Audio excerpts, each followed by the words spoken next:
love the Bible, correct? It's the Word of God. Exactly. Okay, perfect. Perfect, yes, exactly.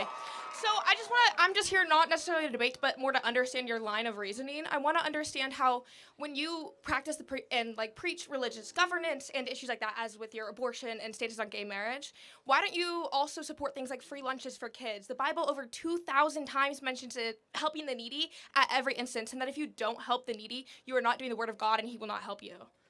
Yeah, great. Did I mention the Bible once in my abortion argument earlier? Okay, I don't know. I'm just thinking. No, you didn't. I just want to be clear, though. But I'm just thinking of what I've heard before. Sorry. No, but I do believe it's the Word of God. Of course, we should help the needy. Can you show me a specific verse where it says, make sure you pay a bunch of money to the government in taxes to help the needy?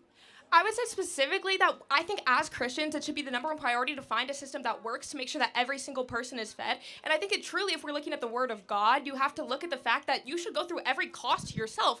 As the Bible specifically says, I can pull up a verse on my phone right now that says specifically in the Bible that you should feed the needy at the cost to yourself. You should help those in needy at cost to yourself. If it's a couple pennies out of my tax dollars to feed those don't have food, I think that's a Christian obligation of the government to fulfill. But no, that again, it's never biblically obligated to use the state to do that. Okay, the church should do that. Okay, perfect. And that's so I personally give a fair amount of my tithes and my donations to local churches to help do these things, and I hope everybody else does that as well.